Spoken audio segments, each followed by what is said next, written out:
Thank you, everyone, for coming and allowing me to address this. The rumors are true. We have been scouting some other teams, but how was I supposed to know that was illegal? We Michigan men do anything we can to get ahead, even if it may seem dirty. I'd like to remind you all that in spite of recent minor success, I am still 1-6 in bowl games and 2-5 against the Ohio State University. I'm just doing what I can to drag this sorry program out of the mud.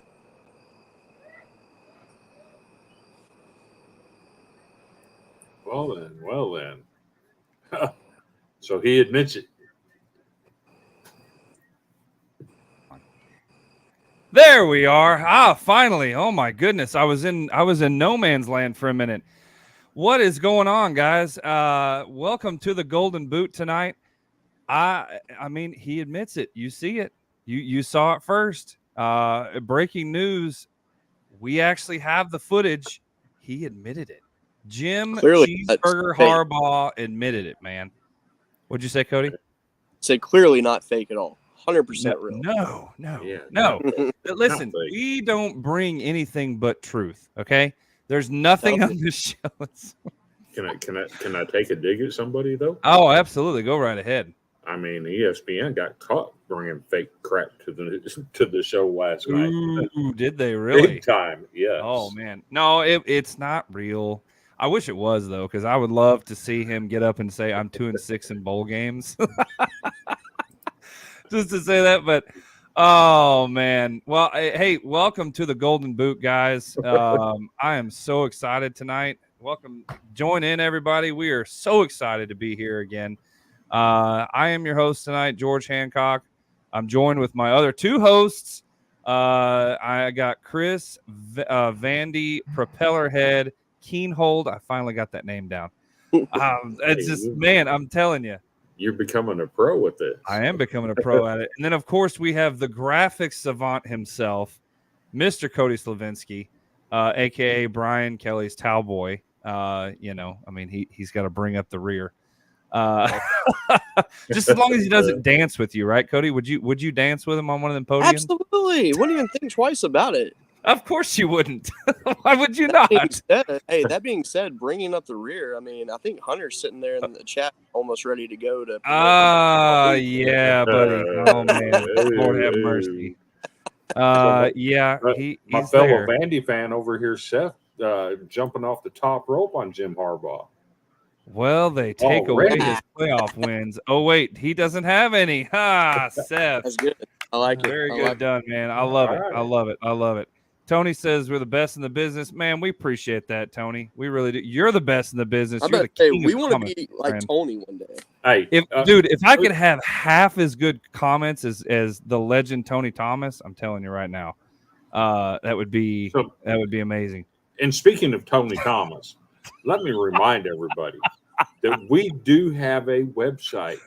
Yes, we do. www.collegefootballdogs.com. And Tony Thomas, man, he is elite of the elite of our editorial writers. Yes.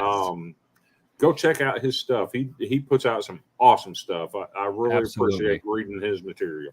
Absolutely. And I tell you, it's a breath of fresh air when he jumps on and joins us.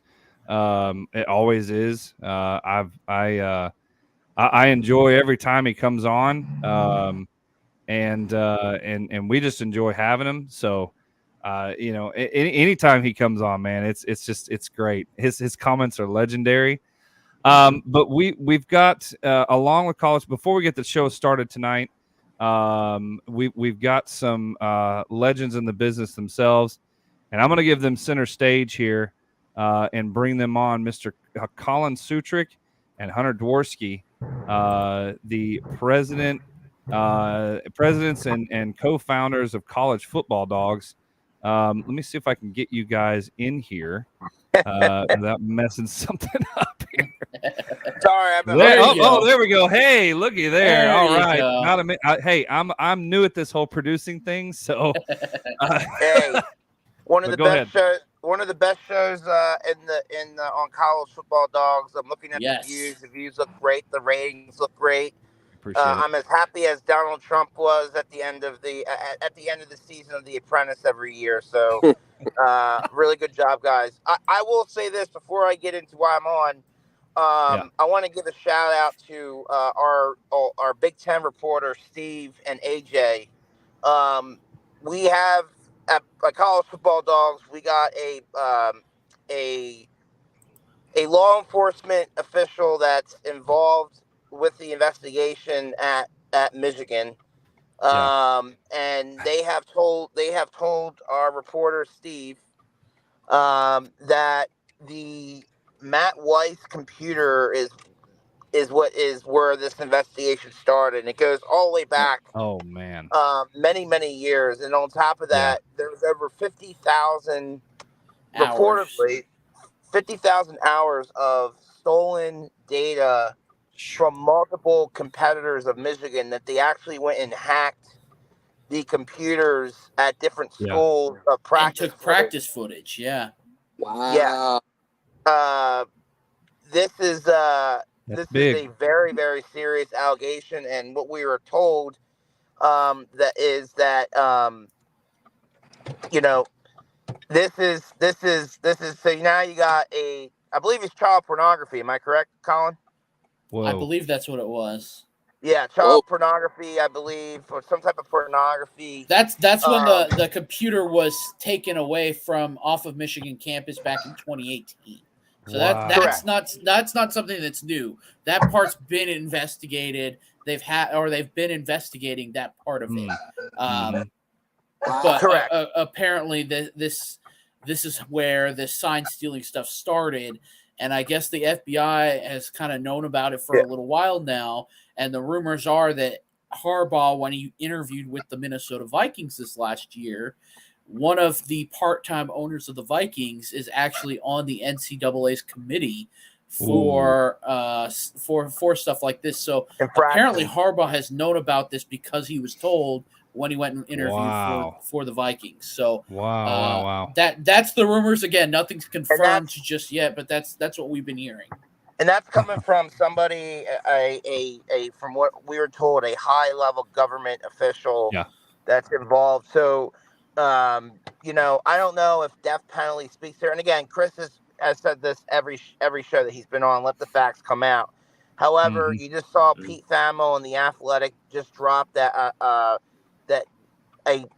a person that came forward and said that the University of Michigan paid him to film the sidelines at an opponent's game. So, and he was a former D3 coach. Correct. Yeah. And so I know a lot of Michigan fans. I even saw Michigan 24/7 Sports putting out things that there's no indication. Right. The issue about that is the FBI and the NCAA have not completed their investigation. So just go out there and say that there's no evidence at all when they haven't even interviewed the staff yet. It's just them buying damage control right now at this point. But for our sources that we have are telling us that this is a very, very serious situation. Oh, absolutely. And if this all comes out to be completely true, the entire football staff, the entire athletic department, they all should be fired. Yep. Every single one of them. Great. But we really appreciate. Good job, Steve, on the reporting. So I agree with the take that people should lose their jobs if all this is true. But what my fear is what we're going to run into is the same thing we ran into with Auburn and the Cam Newton thing. That was all a federal investigation and not NCAA investigation. Right. And if this is federal stuff, all the people at Auburn were gone by the time the federal stuff was gone. Right. Yeah. Right. That's why they never suffered any penalties. Right. Right. If this is all federal and they get rid of everybody, by the time they turn it over to the NCAA, will there be anything left? Right. Well, there's also, so the situation with this, though, I will tell you, Chris, is if you remember the reporting, they were saying a private firm was investigating Michigan. Yeah. So it turns out that private firm wasn't a firm; it was the FBI. The FBI. Okay. So basically, it was very similar to, if you guys remember Anthony Weiner, right? And they had the Hillary Clinton investigation, and they were investigating Anthony Weiner on child pornography, right? Yeah. So they went and coincidentally, the Clinton the Clinton case was closed. They moved on, but then they came across this laptop of Anthony Weiner and they found more emails, and then they had to reopen the investigation. It's the same thing that's actually happening. But what I do find funny, and I'm trying not to get political on your show, but it's amazing that the FBI is taking so much time to investigate a football laptop, but not a laptop of the son of the president. It just shows you where, I'm just saying, man. You got a point. Saying, like, why are they there? Somebody, I will say this: somebody at the FBI does not like Michigan because, but that's what happened is they found this computer and allegedly, and again we're saying allegedly, there is tons.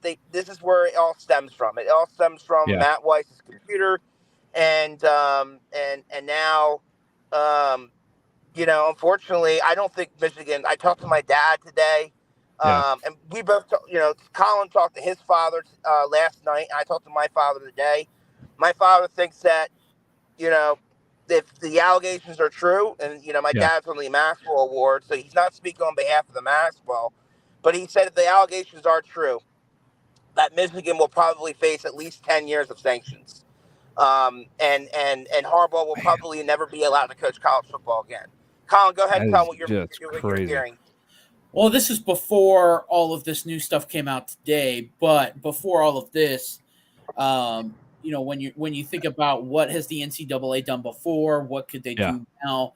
Again, the NCAA has limited themselves based on the bylaws that they've enacted, so they have to wait at least 90 days after giving these teams this information, right? So in terms of when is it going to come, it could come this year, but actually all Michigan's going to do is appeal it and push it off until after the season. So I don't think that anything will happen this season.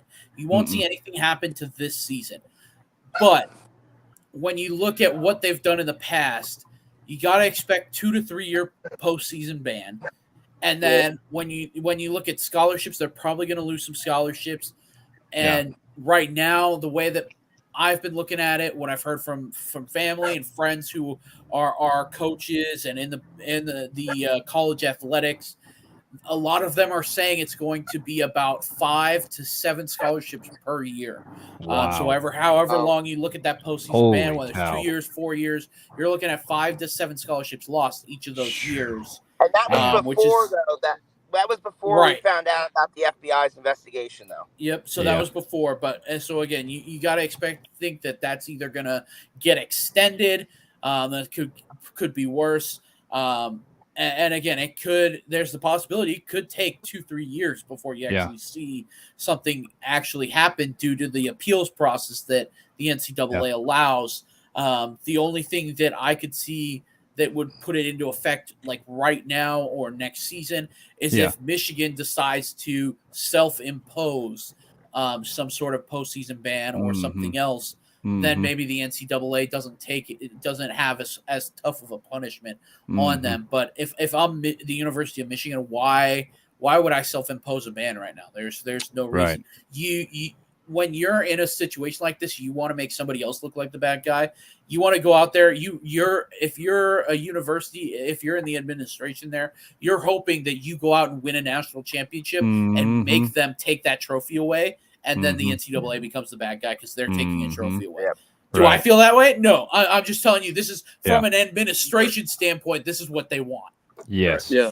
And this is Charlie Baker's chance to This is Charlie Baker's give chance. the NCAA back some credibility. Well, and the Big Ten has a new commissioner as well, so it's the new Big Ten's commissioner's chance as well. New schools are coming in because here's the question you have to ask. And Josh Pate said this on a show the other night, and I think Tim did too. Is if you're USC and Oregon and Washington, like why would you don't you be kind of upset if if the Big Ten doesn't do anything? You're absolutely into this controversy, child pornography, stealing data, laptops. Like why? Like you're the USC. The Pac-12 is incompetent, but they never had any issues like this before. Right. So, true. And And Seth over here in the comments brought up a good point about Tennessee. Yeah. Had they beaten South Carolina, they would have been in the playoffs. Now, here's the question. The story's out there that they were giving this information to other schools. But not who. Right. Mm-hmm. But if you think about I know a lot of people are suggesting it's Tennessee, but again, that's not confirmed. So again, it's all suggestion anyway. It could be Tennessee, it could be Clemson, it could be either one of those two. Well, I have a source here. I have a source here at USC that has also told me that that USC was actually on the target list last year for Michigan, specifically towards the end of the year. Because as you remember, USC was in the top 4 on November 29th. And what I was told is they actually, Connor actually bought tickets here at the Coliseum and actually tried to send people here as well. I'm not sure if those tickets were fulfilled, but I was told that he did, that USC was on that list here in Los Angeles. So it's not just in the Big Ten. It's not just in the SEC. They were doing things all the way out here in Los Angeles, which really just shows you the scope of this whole thing. Wow. Man, it's crazy. And I remember, I mean, I think it broke on a Thursday. So we were kind of the first ones to say, hey, here's the deal. If this is true, you might want to pay attention to this. And sure enough, it's, we've come full circle a week and now a whole lot more has come out from it. Go ahead. And I see my buddy Dustin Gregg is in the comments. He's a big Tennessee fan. And I'm being real. I hate Tennessee with a passion. Yeah. But if USC was involved in this, you got to punish them too. Oh, yeah, for sure. Because USC whoever junior, was involved in all this here. has to be punished. Yeah. You know. You mean South Carolina? Let's not use the South Carolina. Yeah, South Carolina would have to be. South Carolina would have to be punished if they accepted the information to use against Tennessee and Clemson, which is man. If you help somebody murder somebody, the person that's helping it is guilty. Yep. So maybe not as big as a punishment as someone pulling the trigger. Right. But definitely an accomplice, then you definitely. I expect if South Carolina and Shane, and I'll do one better for you, Chris. If we find out that Shane Beamer knowingly accepted that stuff, college football dogs will be calling on not only Shane Beamer to resign, but the entire athletic department over there. They should all lose their jobs, including Steve Fink. Wow. Yeah, I mean that's. That's true. That's allegedly. Allegedly. We don't know. Yeah. We don't know all of this is allegedly, right? Yeah. All of it. We want to make sure we say that it's all alleged. Right. Allegedly. Again, if anybody from Michigan is watching, it is all allegedly. Right. Okay. Allegedly. We have to wait for the facts to come out. Unfortunately, my fear is it's going to end up like Auburn, that by the time the facts come out, the people are going to be gone and the NCAA's hands are tied. They can't do nothing. Yeah, I don't want Connor Stallions knocking on my door trying to sell me scalp tickets. No, thank you. But I will say this: listen, USC's entire staff left when Pete Carroll headed to the NFL, and they still went down there and crucified USC and punished Lane Kiffin. They punished Matt Barkley. He was in 8th grade when the so. It really depends, but I think the interesting part about this is the fact that the FBI is the one that said, "Hey, because it's so illegally stealing." Because here's gonna be the key facts, and this is what Steve was saying. Is okay. So they apparently stole data, right? That's what's being alleged. Now here's the key fact: is if these other schools bought the data from Michigan, meaning that Michigan just hand them over. Let's just say they went to Shane Beamer and said, "Hey, we're going to sell you practice footage from Ohio State or whatever for this amount of money." Then you go into, I believe that's wire fraud, correct? Or tapping, or what would that be? Some type of there's a legal issue there when you're stealing data and then selling it. So that's another federal law. The FBI is going to have to jump in and investigate. So there's so many legal issues here. It's not just an NCAA thing. Now it's becoming a a FBI is investigating. But let me just say this: Right. you got FBI agents on the ground at Michigan. You got the Big Ten's on the ground. You got the NCAA there. Who the hell is going to want to hire Jim Harbaugh? Nobody. Right. Oh, yeah. I mean, Well, and this is who's so going to want to sticky. hire any coach from that staff? Right. Yeah. I Yeah, mean, and we were told Jay Harbaugh's son was actually so our source has told us there's no proof at this time. Again, it's very early that Jim Harbaugh had any knowledge of what was going on. But we were told, Colin and I were told today that Jay Harbaugh was and this is allegedly knew very much a lot of what was going on. So somebody heard Seth heard the sirens. They're coming to get him. TJ says his Hunter's apartment getting raided. Oh my goodness. Oh gosh. Well, I just wanted to bring that up. Listen, college football dogs dropped it first. Yeah. You expect that to come out, I believe, on Monday. That's what we were told. Okay. Wow. Okay. Wow. Monday, 7 o'clock. Okay. Oh. We'll be watching that. While we got you both on here, Yes. Okay. There's another story that came out in college football today. Mm-hmm. It involves a FCS school. Colin's going to know about this. Yeah. Yeah, apparently I knew there was about a this. murder, at the I knew school about earlier this 2 week. days ago. Yeah, we knew about this days ago. We just couldn't say anything. Colin couldn't say anything.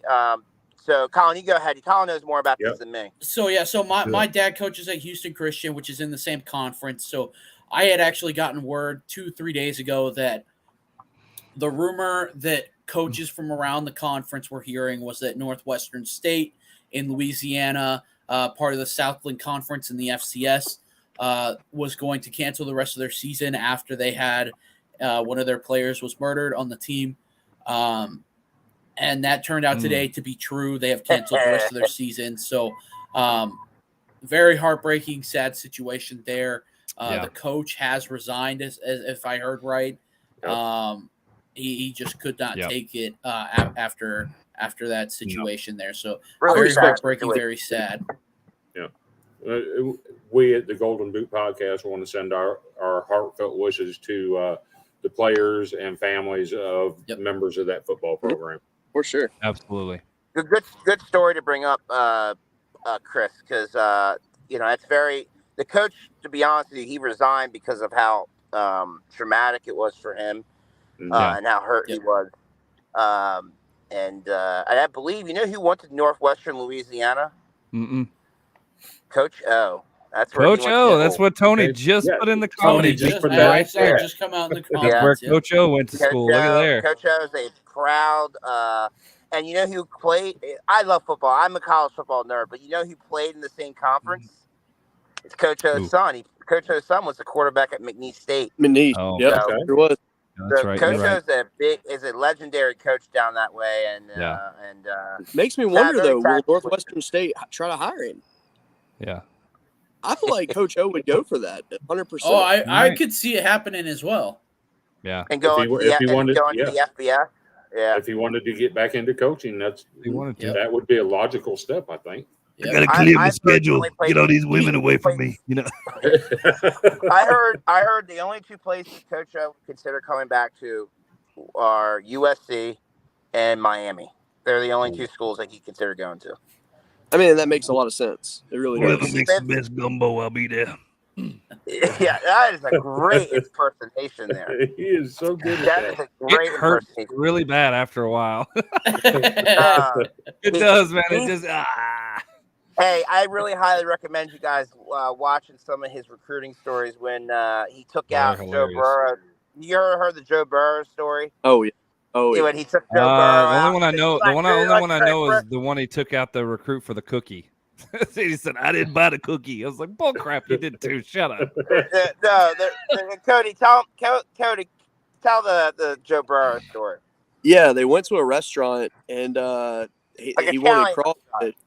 Yeah, and they didn't have crawfish there, but he wanted them to have crawfish, so he literally made them go get crawfish and feed them, and they did. Well, What kind of restaurant is it? No crawfish, man. What are you doing? So he knows. So what happened is, this is what I was told. He actually picked up the phone and called a guy that he knows that catches crawfish, and they literally brought crawfish in barrels to the restaurant, an Italian restaurant, and cooked them there and gave it to him. Italian. That's amazing. That sounds like something Coach O would do, man. God, the greatest recruiter of all time, hands down. The guy can recruit. That guy can recruit anything and sell anything. Yeah. I was telling them. I don't remember what when we were talking about. I think may have been on your show, Hunter. But we were talking about Coach O and how he recruits and stuff. And I remember hearing on the radio, he said, "Man, I met this kid at a gas station down the street. You know, and, he decided he wanted a cookie, and so I brought the cookie up to the counter. Now I didn't pay for it. I'm like, bull crap. Yeah, you did too. You just don't want to tell people you did." If Coach O is watching this, Coach O, next time you can't pull in a gas station and hit on the athletic director's wife. Can't do that. That's actually a true story, by the way. True story. God. Yeah. Oh, I would not. You want to get in my car, go back to my hotel, and meanwhile, it's the athletic director's wife at LSU. Well, yeah. You know what else you can't do is ride a motorcycle with an intern. But Lord have mercy. No, that's right, because Bobby Petrino has that covered. He loves LA, baby. But yeah, buddy. Well, awesome. Well, okay, so y'all came on here for a reason. Yeah. So tomorrow night, Tuesday night's really special. Go ahead, y'all talk about it. Well, we had a really big opportunity to have a great show. I know a lot of your viewers watch our show as well. Oh, You get to see. I don't know if Cody will probably be trick or treating with his kids. But I will tell you, Vandy, Chris, and George will be there. Yep. So we're going to have the College Football Dogs podcast show. It's going to have a Halloween bash. Yes.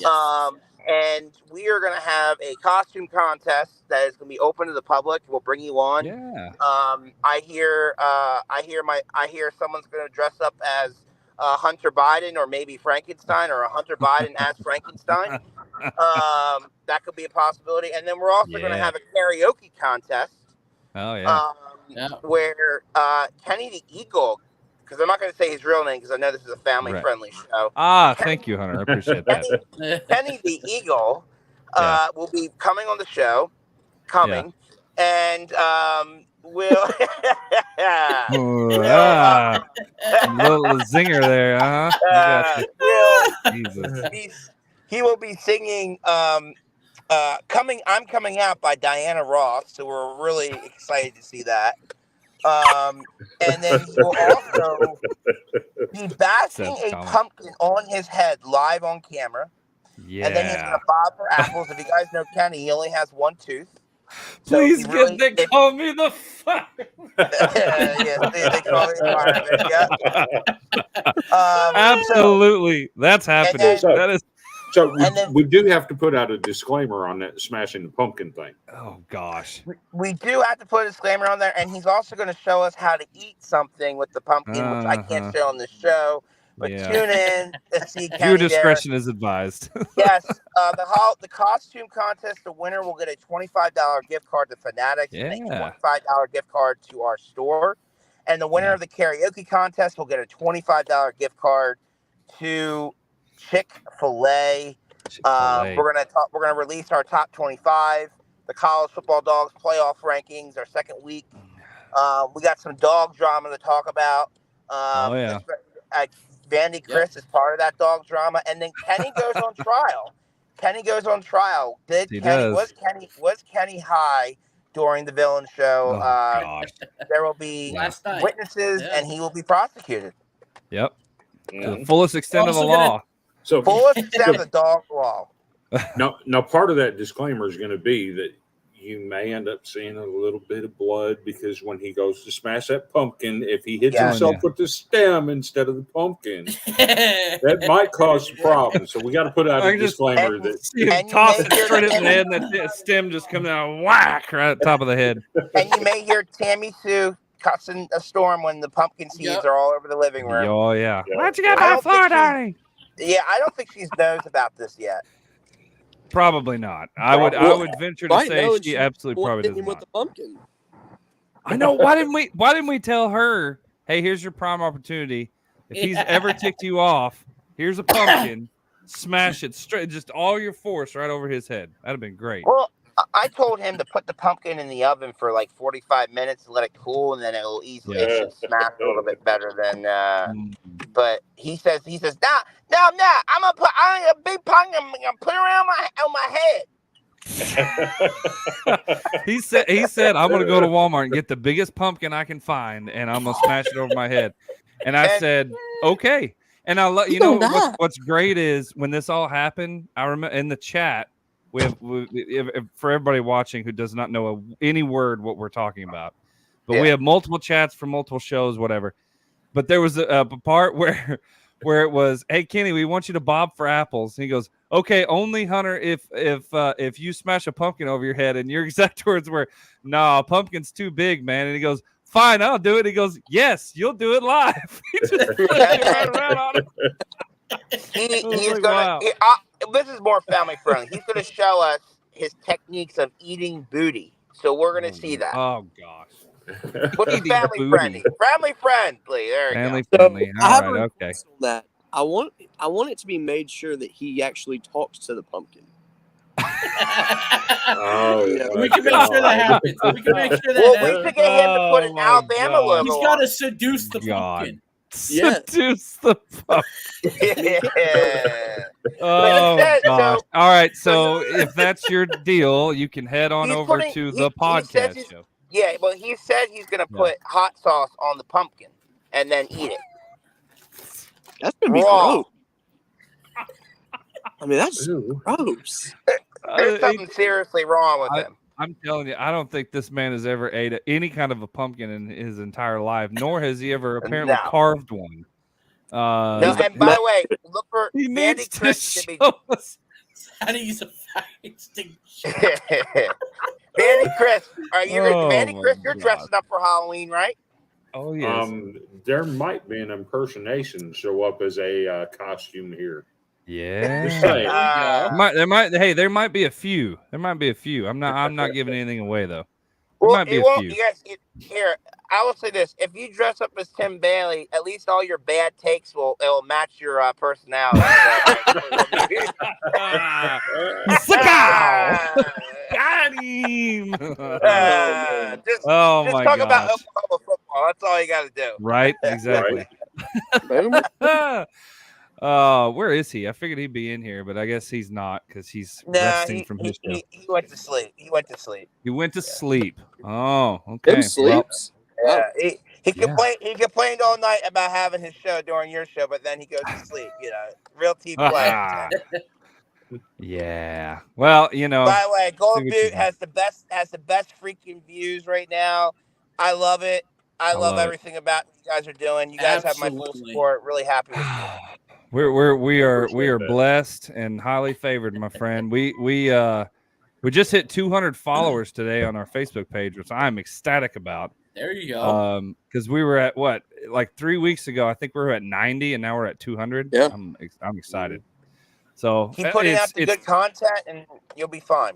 We're trying. We're trying. We appreciate it. Trying. Okay, so everybody that's watching, you got to tune into the podcast show on Tuesday night. We'll be there. What time? Yes, sir. 7 o'clock. What time? Eastern. 7 o'clock Eastern Standard Time. 7 Eastern. Yep. Okay. Facebook, Twitch, Twitter, YouTube, Yes. College Football Dogs. That's where we'll be. Yep. All of the above. Awesome. All right, Sounds guys. great. You guys have a good night. Enjoy. I'll be watching the rest of the show as. Say hi, Steven. Say hi, everybody. Hey, Steven's driving through LA. He's like, hey. That's right. My little boy toy right here. Lord have mercy. Supervising. Yeah, I'm supervising right now. Right. He'll be, and then this will. I'll be supervising when he's on his knees later tonight. Oh, it's a family show. Family show. Whatever. See you guys. Fight on, baby. Bye. See you. All right. Have a good show, guys. See you guys. Right. Oh my gosh. He's such a jack, I Say swear. something real quick. It didn't go off the rails as bad as I thought it was going to go off the rails. No, it went good. I hope and pray that none of that Michigan stuff is true. I hope not. Man. Oh my That's God. bad. That is Michigan, so bad for college football. In general, like I truly hope and pray that is not true, because that is absolutely terrible. Yeah. That being said, I agree. Just on the assumption that it could be true, go Buckeyes. Okay. Yeah, man, I'm telling you. That's a rough deal. I mean, we're sitting there, we're listening to this, and my mouth was just on the floor, like same. I literally, like I sent you on the chat, I was speechless. It's too much information for there to not be some kind of part of it being true. That's the thing. And the more that comes out, the more it's like, okay, but what if they told this team this, and we saw this team absolutely wax this team? What if they're responsible for it? And it's like, I mean, it's just like this long the dominoes. Here's a really bad thing. What if they're selling this information for personal profit and gain? Because they're the one that's putting it in for work. I mean, it's all allegedly, but it could very well be happening. Sure. I mean, golly, man. So, what do you say we take a quick little break, get a word from the sponsor, and then we'll come back with our icebreakers. Tony, you're going to want to see the icebreakers. Absolutely. About the Pac-12 imploding, because there might be something breaking about some SEC schools. So let's get an ad break, and we'll come back to our icebreakers. Yeah, and before we do that, I do want to remind everybody, and this is just something that I forgot to do when we first came on because we had a little bit different intro. You'll see the banner down at the bottom. Please like, follow, share our Facebook page, our YouTube channel. We're live on Twitch. We're live on YouTube. We're live on Facebook right now. I know Facebook's having a little bit of issues with scheduling things. That's fine. We're sharing it, so just find it where you can. And then for our icebreakers, email us at thegoldenbootpodcast@gmail.com. Get them in right now during the break. We're going to take a few minutes here. We've been running a little bit long. But if you have a question, if you have something funny you want to share, some kind of meme you want to send us, send it to us, thegoldenbootpodcast@gmail.com. And we'll look into it and implement it in the show. But we'll take a few-minute break here, get ourselves situated, and we'll get right into it, all right? I appreciate you guys jumping on. Let's hear from IcyBreeze, and I have to find the new commercial. There it is. IcyBreeze is the world's first portable air conditioner and cooler. A premium ice cooler that doubles as an eco-friendly portable air conditioner.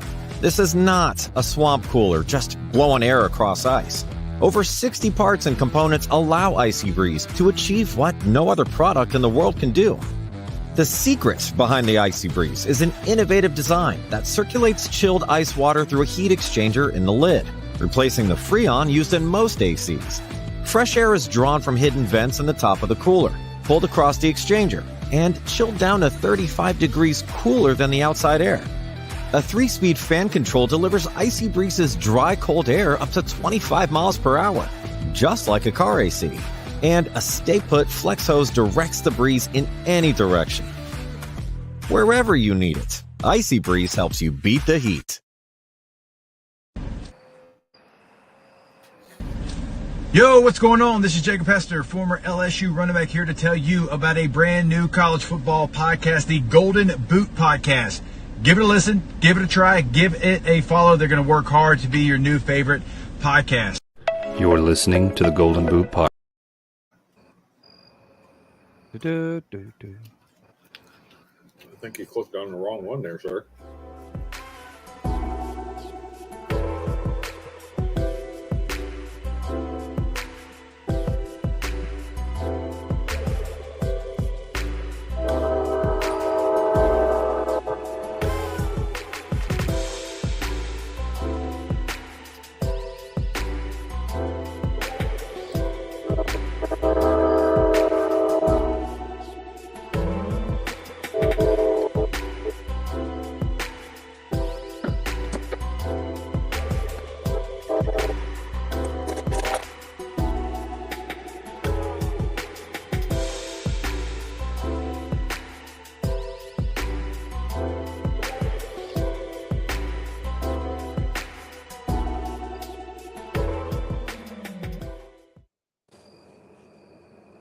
I'm the only one that's not muted right now, so I would like to say hello. And there it is. Hey, all right. I have an announcement to make to our loyal viewers while Chris was muted there. So one thing that we really enjoy is all the growing number of viewers that we have. Yes. And each week we get more and more viewers, and we truly, truly appreciate you guys, because without you, obviously, we don't have a show. It's pointless. The one big thing that's been happening to us are brands are noticing us. Yes. And one big thing that's happened to us that actually happened yesterday is, as you can see, I did it. I pointed my finger right this time. You did. Verizon has officially become a new partner with us. Yes. And we look forward to working with them. We will get links out to share to you guys to get you all the best discounts on any. And here's the thing. You don't have to sign up for a new phone plan. We're not ever going to push that on you. That's on you. I mean, obviously, I'm sure all of you already have a phone plan anyway. Right. And you might already have Verizon. But one thing that we can offer you is we can give you promos where you can get discounts on accessories for your phones, or you can get discounts on upgrades and all that good stuff. So we'll be pushing that out a little bit, not spam you guys or anything like that, but just simply we'll be announcing it. But we're very, very excited to be working with Verizon. We were, honestly, I'm not gonna lie to you. When I saw that we got that, I was like, what? I had a screenshot send to them, and I was like, what is this? And this and of all the people that we've worked with, don't get me wrong, everybody that's affiliated with us, we definitely appreciate Georgia Boot, Rogue Energy. That's who we have featured tonight. Absolutely. Rogue Energy, though, I want to tell you guys, I actually bought some Rogue Energy recently. Hey, I wanted to try it out, so I got a drink. It was one of the tropical flavors. It is better than Red Bull, and I'm not saying that because man, I'm gonna have to get some now. But I was very shocked, and I will say though. So I don't know about you guys, but like I drink Red Bull from almost every day for work. I need a boost. Well, when I a little bit after, I kind of get a crash and I get really tired, and it just doesn't do anything for me. Well, with Rogue was the opposite. Like I got my energy and I was good to go, and then once it wore off, I felt normal and I was still just functioning good, and I wasn't nodding off at my desk at work. So Rogue Energy is definitely worth going for. Use the promo code Golden Boot Pod, save you 10% on your order. And I believe they also have an opening promo too when you go on there that would save you 10%. So save you quite a little bit of money. They do not only just energy drinks, they also have your mix-in powders that you can make your own energy drinks and save you a little bit of money. And I'm telling you, go for it. Good flavor, good company, and it's definitely worth doing. And then you see Georgia Boot over there, obviously. Yep. I don't even have to market them. We're the Golden Boot. That's American Boot Company, right? It sure is. And honestly, we want to put a boot to the competition and podcast and keep growing. So buy you some Georgia boots. That's it. So yeah, we're playing around with some new stuff. So if there's a little bit of technical difficulties, it's my bad. Because we've just now got this new toy where it shows streaming soon and all this kind. We're getting all fancy schmancy. That's not bad for three guys that just want to talk about college football from their absolutely. From their, I guess, outdoor location. Cody's outdoor. Yeah, I was stuck with that tonight. So we had 5 kids in the house tonight. Some friends of ours that live right down the street. I actually met them through my daughter playing t-ball, and they have a son that's her age, so we became friends. They ride the bus together, and it was their 10-year anniversary. So happy anniversary, Ben and Casey! But we watched their kids form tonight. So we had 5 kids in the house, and I said to Cheyenne, I was like, hey, how am I going to do my show? Because you can't make kids be quiet. So decided, hey, I'm going to set up outside. It's a good crisp 64 degrees out right now. I feel good. Clear skies, full moon. And I mean, the lighting's terrible, but I'm here and ready to talk about some football, I guess. I love it. So what do you say we throw a little bit of ice on this and come out with some icebreakers? Yeah, absolutely. But, I mean, we can do that. I was going to ask how everyone's week was, but I think we all know because we all have been absolutely complaining about our week all week. It's been crappy. This is like the best part of all week. So, let's get to some icebreakers, and then we'll break down and we'll do our first ever preview. Actual, we're not going to recap anything. Why? Because we're going on Mondays, so it's going to be a little bit shorter of a show. We're going to do our previews right after icebreakers. Actually, we'll do bone crushers and then get in that. So here we go. Let's do some icebreakers, and then we'll jump into this.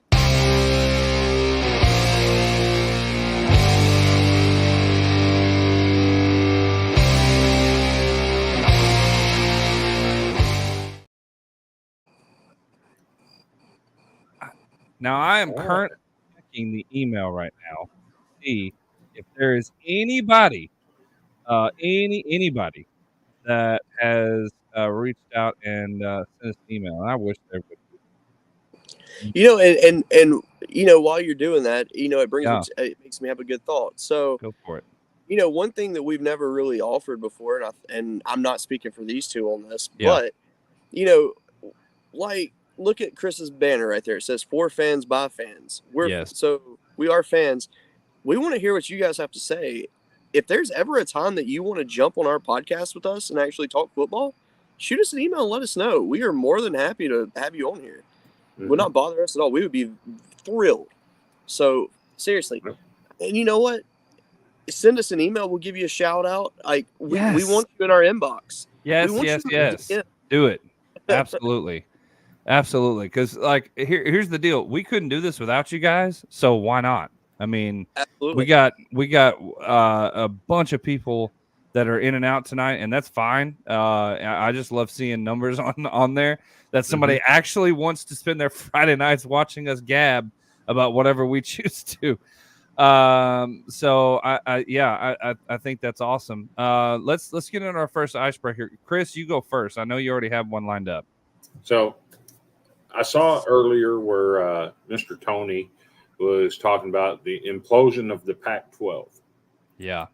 Well, guess what? There might be some news about the SEC and some breakdowns in the SEC. So I've got my first icebreaker. Okay. I found out some news about the University of Arkansas today. I think is going to shock the world. So let me share this. I found this today. Okay. Breaking. Arkansas has announced it will be joining the Big 12 for the 2025-26 football season. George, what's going on in Fayetteville? Right. You can't even finish that statement with a straight face. You know this is absolutely absolute snake oil. Absolute snake oil. No, listen. There and I'm glad you brought this up because I talk about the Arkansas fan base a lot. I'm one that's very that's very opinionated when it comes to this because I followed him for so long. Guys, this is not a time because football is not doing where they were supposed to be, I guess. You know, there's injuries about, there's some different things going on. I mean, TJ. I mean, yeah, I would say that's pretty crappy. So to speak. But the reality of the situation is there are actual people out there that believe that Arkansas should do this, and not just Arkansas. It should be Texas A&M or a few others that haven't been living up to par. That Vanderbilt should leave the SEC, and a few others. And my thing is this. All right, I know that football is the main sport, right? Oh gosh. I'll get to that in a minute, Tony. I'll get to that in a minute. The reality of the situation is, right? Arkansas, yes, they have struggled in football. That's nothing to. Nobody's arguing with that. I will say that ever since Petrino fell off his motorcycle. Hey, there's the Tim Bailey show. Arkansas should never get rid of Sam Pittman. Don't need him in Alabama. There you go. That's actually a very good point. That's yeah, for real. That's exactly where he would go. Can you imagine Nick Saban with Sam Pittman coaching his offensive line? Can we not imagine that? Because he's still my head coach. Okay, can we just not? No, I don't want to imagine that. But there are those out there that think that just because football is down, that they should just pack up and leave and go to a different conference. And I'm telling you right now, somebody said Pac-2. No, Arkansas is not going to the Pac-2. They're not going to help the Pac-12 save themselves. No. They're not leaving the conference. I'm going to tell you why. Basketball, they may very well win a national championship this year. Yeah. The team that they have this year is better than last year's. I'm telling you right now. It would not surprise me if they are Elite Eight automatic front runner kind of deal. Baseball, they have been number 1 to number 3 for the past 4 or 5 years. It seems like they've been up there. That's another one that got to beat Vanderbilt first. I don't know if we should talk Arkansas baseball in here. You should. Is that a dirty word on a football podcast? Is baseball? No, it's just because they always fall below par when they're needed the most. Okay. All right. There's a lot of daggers being thrown my way. And I'm going to catch this pop in the College World Series. Okay. All right. Didn't they lose their last football game against Vanderbilt too? Okay. All right. Enough. Both of you. I'm about to put you both in timeout. Yeah, thank you, Tim. Arkansas has a damn good athletic department. I agree. I think Hunter Yurachek, there is talk that Hunter Yurachek, because of what he's done in Arkansas, would be almost a lock for the next SEC commissioner. I would not doubt that, but I really hope that doesn't happen because I really don't want to lose him. He's brought in Muss, who is a phenomenal basketball coach. He's extended Van Horn. Shh, quiet. Will Vanderbilt join the SoCon? No, I don't think so. Inverse merger with Mountain West? No, I don't think so. Would Vanderbilt survive a game at South Dakota State? There's a lot of FBS schools that wouldn't survive that. Yeah. Oh man, look, there's JQ. Sunbelt Conference should be easy enough for Arkansas. I know it is. I know it. It's my way to mess with him, man. It's my way to mess with him. Hey, he's a loyal listener. Okay, if he don't get messed with, that means we don't like him. So his name is JQ. That's how it is. So, thanks for joining in, man. Isn't below par good? Speaking of your athletics department, yeah. How did your cross country team do today in the SEC meet? I was so busy today. I didn't get to see it. Why did Vanderbilt beat him in that too? No, I have no idea. I don't know what the results are. Oh, okay. All right. Okay. Thank you. That's extremely white. Yes, that's how a white boy says it. Look there, it's a GQ. But no, the narrative is this: they want him to leave the SEC for some reason, just because football's been bad. They're not going anywhere. Just it's not happening. They make way too much money from the SEC to do that. Football will get figured out, and when it does, people are going to stop this silly narrative. So anyway, I mean, they haven't figured it out in the last 13 years. So listen. Oh, Andrew with shots fired. Vandy would be third in the Big 12. Oh man, how about that? Take what? I'm scared. Georgia, Florida, Jacksonville. So are you ready? What is this? Yeah, go ahead. Are you ready for my second icebreaker? Absolutely. I'm glad you're bringing some because I didn't bring any. So I'm just telling you. I want to see Lincoln Riley dressed like the Charlotte 49ers coach. Just one time. Yeah. Let me show you this guy. This is the newest internet sensation as far as coaching. Yeah. Let's see it. Give me the sleeves ripped off, torn down Okay. I want to see Pittman do that. Oh gosh. Look at it, man. Yeah, Pittman would be the one to do that. Who is this kinky bunch here? No. Keep that up. Let's look. No, keep that back up. Bring that back up here. This get up is the oh crap, I forgot my shirt. Does somebody have something? Wait, I can't fit into that. Let me cut the sleeves out of it. And that's is this the coach? Yes. Yeah. That's You're a man kidding me. This man wore a V-neck wife beater to the sideline as a head coach. But he made it into a V-neck.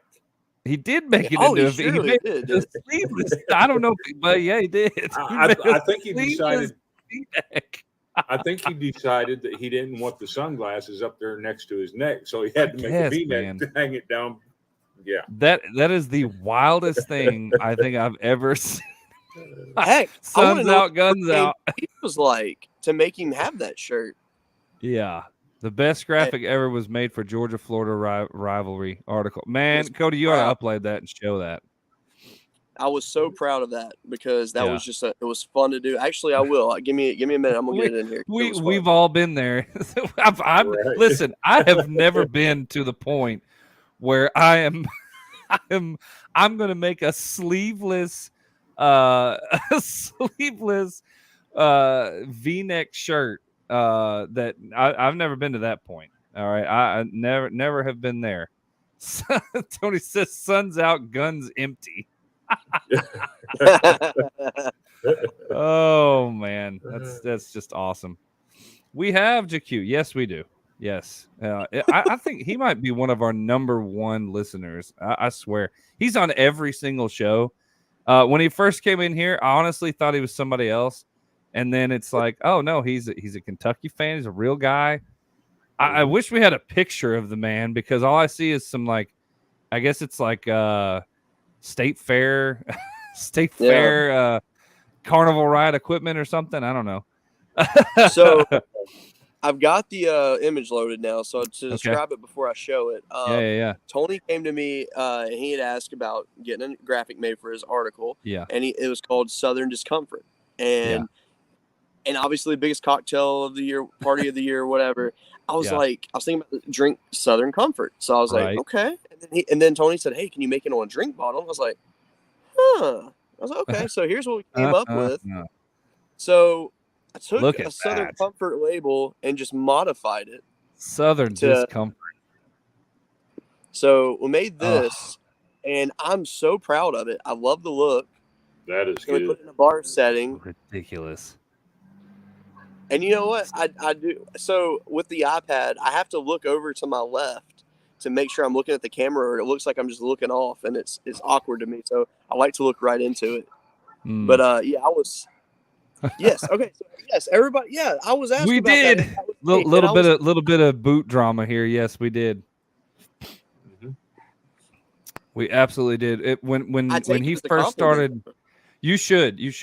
When he first started coming in, Cody wasn't here, and so I was like, "Wait a minute, this sounds really familiar." And so we actually thought it was his burner account, and then it's like, "No, this is a real dude." See, George, I can't believe you let us down like that because me and you did the Second to None basketball show. Yeah. And he was on there commenting about Kentucky basketball. Was he really? Oh my gosh, yes. I feel so bad. I didn't know that. You should feel bad. How dare you? I'm sorry. Automatically assume that I know about Kentucky basketball. JQ, listen, you and I are buds, and I hope you forgive me for my incompetence. All right. Cody must have great takes. Yes, he does. TJ says, love that graphic. Yeah, it's one of my favorites. It really is. Yeah, love it. All right. There's Cody, you got an icebreaker? You know I do, actually. So Sean Vaki at the University of Utah, he's their starting safety. And the last 3 games, he's been used as a running back. And he's running like the Wildcat formation, all that. And he's been the one that's given Utah that resurgence at offense. And it is so fun to watch. I mean, because when he was making these plays, I was like, I wanted to look up his stats. I'm like, this guy's awesome. Like, who is he? And I click it, and it shows defensive stats. So I'm like, what? So I started digging in, and sure enough, they pulled him over from defense to play some offense. And wow. I mean, he dominated last week. Yeah. Whenever he gets made available to the media for post-game press conference or whatever. Yeah. I just want somebody from the media to ask him, what's it like lining up in the backfield with a pig farmer? Right. Because, Kyle Whittingham described his quarterback as a pig farmer. Yeah. So, I got to know what this running back thinks about lining up beside a pig farmer. Alex Grinch didn't see him run a wheel on film. So here's his stats from the game the other night against USC. And just take this into consideration. He's not an offensive player; he's a defensive player. Right. But he had 9 rushes for 60 yards. He also had 5 receptions for 149 yards and 2 touchdowns. Wow. What are the odds of you being able to pull a defensive back in and doing that? Yeah, defensive backs play defensive backs because they can't catch the ball. Has always been the saying. Right. Clearly, that's not the case. The man is a stud. So that's why I'm actually kind of wanting to say Utah might actually do something this week. Yeah. Can I just say that we have almost 15 people in here right now watching at any given point, and it's been that way since. Y'all are awesome. Y'all are great. I cannot believe you chose to forfeit your Friday evening to watch us 3 knuckleheads talk about whatever the heck we want to talk about. But thank you from the bottom of our hearts. Utah plays to be 22% better every game. Absolutely. Yeah. Go ahead. Well, speaking of forfeits, that brings to mind something I've got later on for Bone Crusher whenever you get ready to go to that segment. Well, yeah, we can go to it now if you want. Because we got to speed it up a little bit. Yeah, absolutely. Let's go to Bone Crushers. If you have, listen, I'm gonna say this too, because the line is always open. The email is always open. If you have a cold hard truth that you want to express across, email it to us. The Golden Boot Podcast at gmail.com. Email it. Here's our Bone Crushers.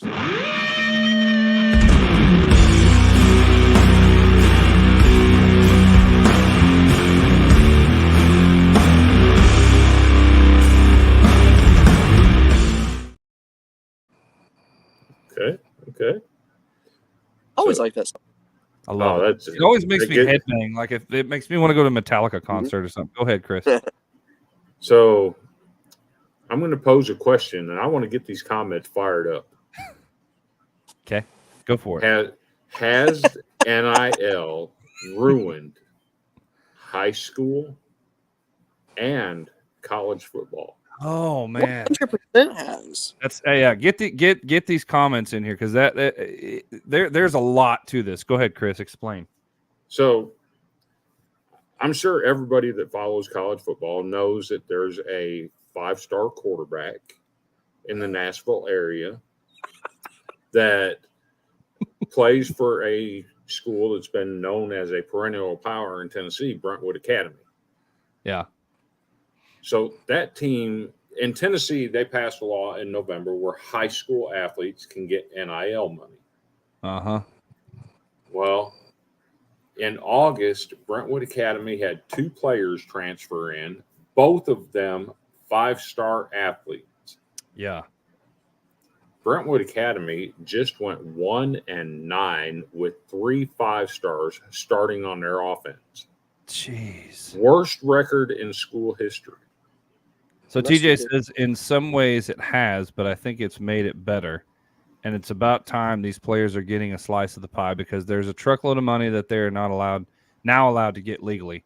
That part I agree with. It's there's a little bit more to it, but I agree with that. They should have been getting a slice of pie. Go ahead, Chris.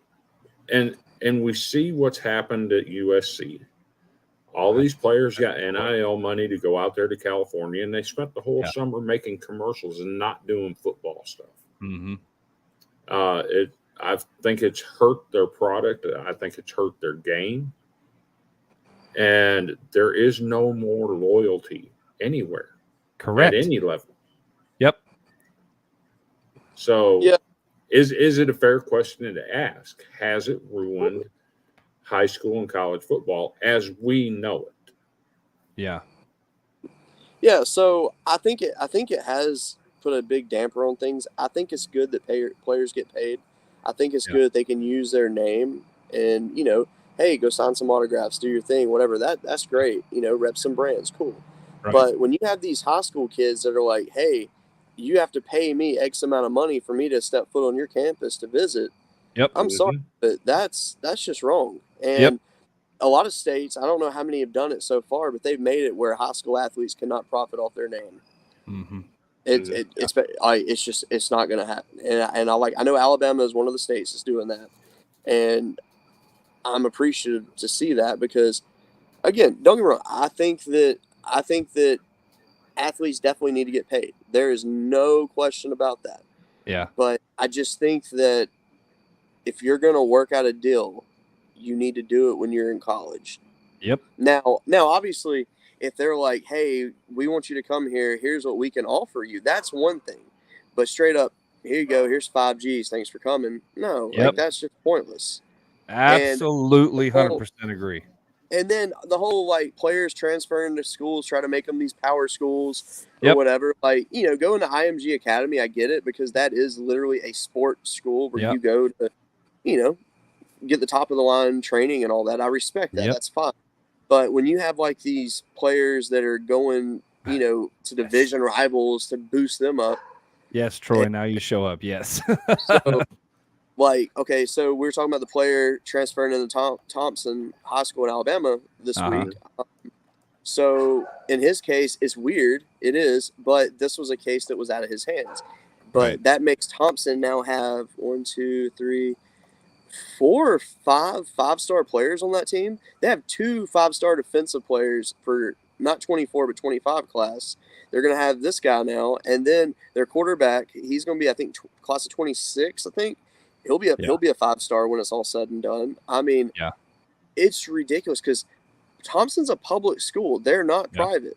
It's not hard to go there. You just got to live in the correct zones. And technically, I live a street away from being in the Thompson district. And I love what they're doing over there with their school. Their fan base is phenomenal. I work with people that are alumni from there. I know people that are alumni from there. It's just overall great people, and I like it. But okay, yes, like Raiola transfer, and like it's weird. Like I get it, to an extent, but then again, I don't. So another example too, Jake Garcia, come from the state of California, transferred to the state of Georgia to go to college, ends up going to Miami, transfers out of there, now at Mizzou, and I don't get all that. I mean, I understand, like, hey, your parents might get a new job somewhere, and that's one thing. But I think that situations of, if it's like a almost like a pay for play kind of situation, I really hope they crack down on that stuff because these kids shouldn't be eligible to play if it's like that. I actually have some breaking news on pay for play stuff. All right, what's up? So there's a coach currently in FBS who happens to be a Super Bowl winning quarterback, Mr. Trent Dilfer. Trent Dilfer, yeah. He was at Lipscomb Academy in Nashville.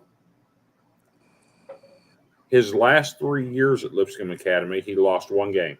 Yep. Walked away with 2 state championships. And today, the TSSAA, the high school sanctioning body in Tennessee, handed down a 2-year postseason ban effective immediately due to recruiting violations at Lipscomb Academy. Yeah. They were literally playing the rent-a-player program. Wow. Had kids coming in from California to play for them. Well, that doesn't surprise me, though, because Dilfer was involved heavily with Elite 11, and he was mentoring the quarterbacks and all that. So, I mean, that doesn't surprise me. Now, I agree with the postseason bans, but I also don't because Dilfer's not there anymore, and that is a shame that all these kids have to be punished for previous coaching issues. Yeah. Right.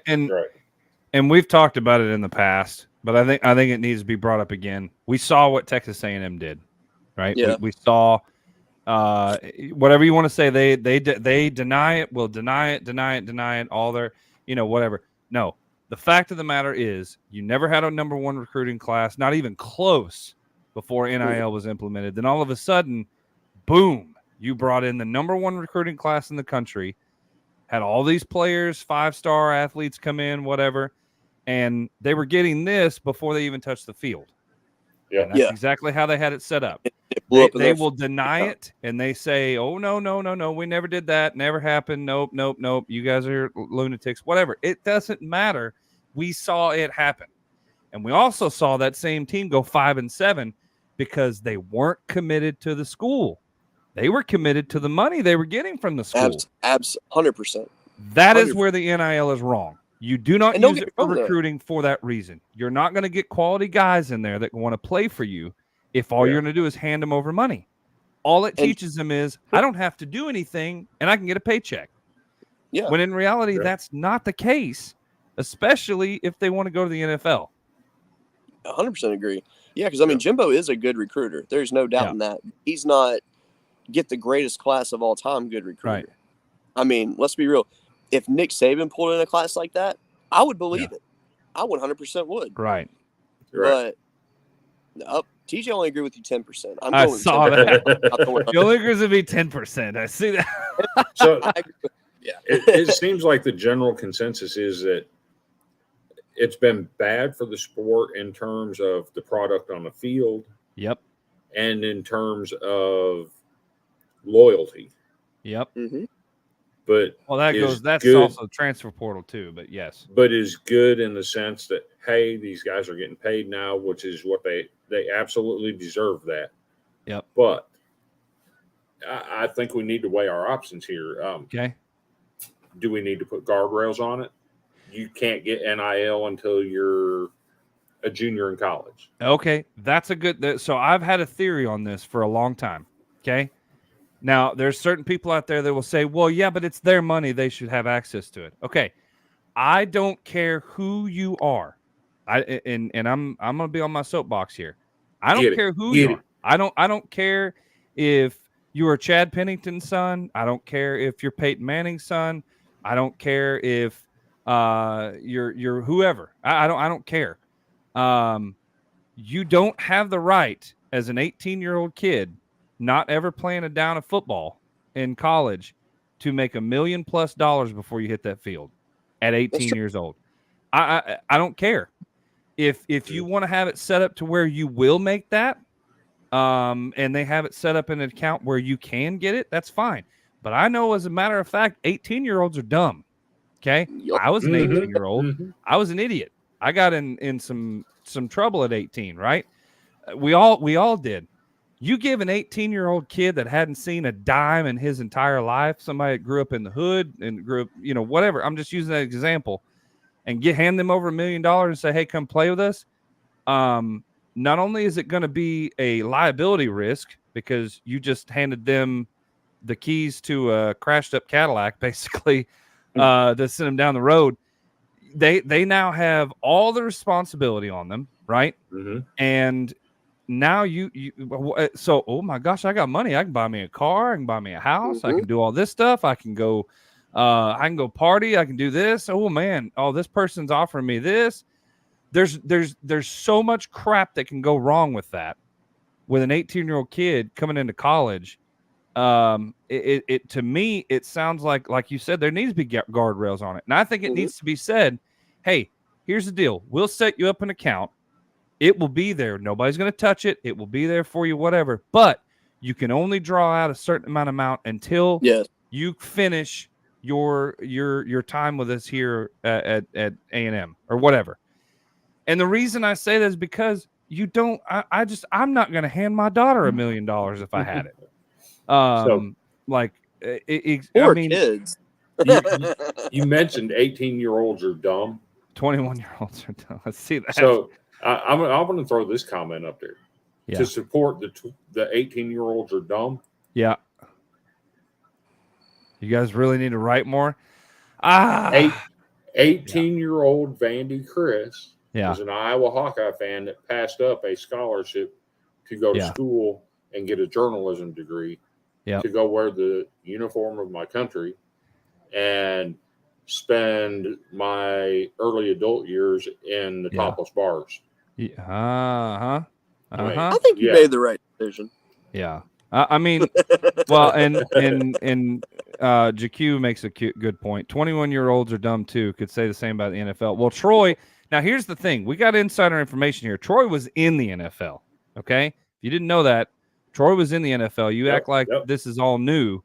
Used to be under the table. Now this is coming from a guy who lived it. Okay. This is not a conspiracy theory that, people are running off, whatever.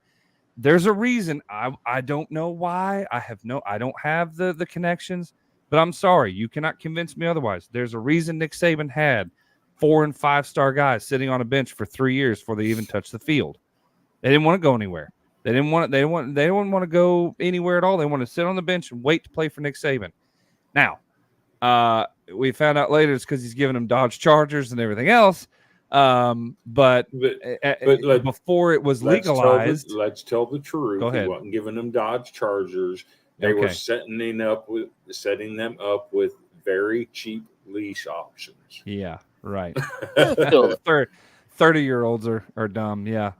No Pac-12. Okay. All right. No Pac-12. And while we're talking about NIL, he was not. I thought you were, Troy. I thought you were NFL. I'm sorry. Okay, so he played in the Pac-12. I'm sorry. So I like what Utah's doing with it. Yeah. Yes. The truck leases. Hey, we're going to give you a truck. Yeah. But if you leave, yep, the truck stays here. If you lose your scholarship, you lose the truck. And if your eligibility runs out, you lose the truck. Yeah. That's how they do it with coaches. Very simple. That's how they do it with coaches when they bring in a coach. I mean, I know I worked at Gwatney Chevrolet in Jacksonville, Arkansas. The radio station for 100.3 The Buzz was the main radio station in Arkansas that handled everything. Part of their deal with us for advertising and everything was they got a demo. We gave them a dealer plate. Come pick up this Tahoe. Come pick up this truck. They did the same thing with head coach. It's the same thing. Mm-hmm. If you do it the same way and keep it and handle it the same way, then you don't have kids that have all the keys to the kingdom. You have kids that are giving they're given opportunities from the college. So yeah, I'm off my soapbox. Yeah, but I like it. And I think the blanket NIL deals for an entire team I think that's actually the wave that's going to end up steering this thing. Yeah. But Vanderbilt baseball just got a team-wide NIL deal. Yeah. For everybody on the team. There are certain parameters that you have to meet in order to get that NIL. Same thing with Utah and their truck deal. I think that's the wave of the future. Yeah. I think so too. I really do. And speaking of football, I mean, we might as well just go ahead and get into football. Cody, do you have any bone crushers or anything this evening? The only bone I can say that I can crush tonight is I'm ready to talk some football. Yeah, that's it right there. And if you want me to, I'll control the graphics on this if you would like. Okay. All right. I'm gonna do the. Okay, I will do the little transition thing, and then you do the graphics. All right, here we go. Let's get into it. Our preview, our first ever Golden Boot preview show is underway. Let's talk some football.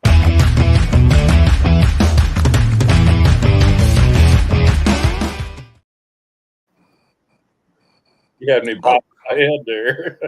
I love it. Yeah. And notice it actually says this week on the Gridiron, not this week on Gridiron. I was so happy. So happy when it's saved correctly. Any baseball this evening, Troy? No, not baseball, just football. That's coming soon though. But yeah, go ahead. Put up the first. Shrink me up. Yeah, shrink me up real quick. Shrink you up. Yes. Right here. All right, ladies and gentlemen, the first game we are going to discuss. Yes. South Carolina at Texas A&M. A&M is a 17.5-point favorite, which is shocking to me, actually, to be perfectly honest. That's, wow. I mean, only reason I say shocking, though, is because I feel like South Carolina still has something there. They may have a crappy record. They're, 2-5, but there's something still there. Yeah. Now, the big thing, though, is, and so to let everybody know, we'll get with you, Troy. We'll get with you. We will be getting with you, Troy, because that is a topic we want to discuss. Yes. Go ahead. So, Max Johnson is seeking a signature moment. He had one at LSU when he was there. Yeah. And honestly, it's probably the shoe throw moment. But this is a game that not only does Max Johnson need a big showing in, but as Jimbo Fisher needs a big showing. I agree with that. I agree. But this Tony said, I'm not sure the Aggies can score 17 points. Go ahead, Chris. And it's possible. It really is. So here's the thing. Yeah. Texas A&M is really good at home. Mm-hmm. Yeah. They really stink on the road. They haven't won a road game all year. Nope. If this game was in South Carolina, I would give Carolina and Rattler the edge. Yeah. Sure. Being in Texas A&M, I have to give the edge to Texas A&M just because they're playing at home. Sure. For sure. Yeah. Yeah, and I get the edge there too. It's hard not to. But give me Carolina on the points. Yeah, that's same here, because here's the thing. South Carolina has the worst offensive line in the country. Mm-hmm. If Andrew was here, he would say the same thing. I don't know what the fix is there. I have no idea. I mean, and to say that's pretty bad, because Arkansas is pretty bad. I do think Arkansas is improving. Vanderbilt says, "Hold my beer." I don't know. No, man, I don't know. South Carolina looks like they either don't like Spencer Rattler, or something. Because that poor man is on his back more than. Well, I'm not gonna say it's a family show. It is a shame, because a couple years ago, Spencer Rattler was looked at to be like a top 5 overall draft pick in the NFL draft, and now it's like, yeah, I know, late rounds if he's lucky. Right, I'm telling you, it is a yes, it is a real shame. I will say this: Spencer Rattler is giving it all he's got. Oh, absolutely. There's no question in that at all. And I really hope the best for him, because he's a good kid. He really is. Mm-hmm. So we consensus A&M wins this game? I think so. I don't know if it's going to be over 17.5. I'll take South Carolina on the points. I think it's going to be closer, but I think A&M wins it. It's at home. College Station is hard to play at. Anybody who comes in is hard to play at. So sure. And now the next game we're going to talk about is going to be the ugliest game of the weekend, I personally believe. Auburn and Mississippi State. Yeah. Ooh. Oh my goodness. Man, Mississippi State came to Fayetteville and just I don't have to say poor guy. They may have changed our season for the better. Because they got rid of Dan Enos. I think if we won that game, it might have saved his job maybe a week. Yeah. But you put up 3 points an entire game and look like the entire offense doesn't know what they're doing. It's time. Mississippi State and Auburn. For Auburn to look at just a 6.5 point favorite at home speaks volumes to me. Does this not have the makings to be the 3-2 game repeat? Maybe, because if Peyton Thorne gets out there and unless Mississippi State completely comes out there and doesn't play at all, I would be shocked if this game is over 20 point over. I mean, literally, it could be. This could be a 17 point total point spread throughout the entire game. That it's going to be that bad. I think that this is the week that Hugh Freeze needs to really test out some things. I think it's the time for him to open the playbook a little bit and try some new guys out. So he's got a quarterback on the roster that went as a walk-on. His name is slipping me for some reason. Yeah. But he was a quarterback at Thompson for their back-to-back state championships. Right. And kid's talented. And I'm not saying that he's better than the other two, but at the end of the day, why not give him a chance? I know it. It makes no sense to me. Are you ready for my take on this? I am. Well, let's remind our viewers, put in your takes in the comments, please. We want to hear what you're saying about Mississippi State and Auburn. Go ahead, Chris. Mississippi State has a quarterback that has thrown for 4 touchdowns in a game and rushed for 4 touchdowns in a game. And who would that be? Auburn doesn't have that. No. Mike Wright has done that. He's passed for 4 in a game and rushed for 4 in a game. Yeah. Yep. It's going to be a defensive ball game, But in his last 3 starts, in his last 4 starts, Mike Wright is 3-1 in the SEC. Yeah. Wow. Give me Mississippi State in the upset. Ooh. Wow. Where's the cue the Kenny soundbite? This game is such a toss-up. I'm gonna say State continues on its winning streak, and they go to Auburn, which is normally a really tough place to play, and they win by a field goal. That's what I'll say.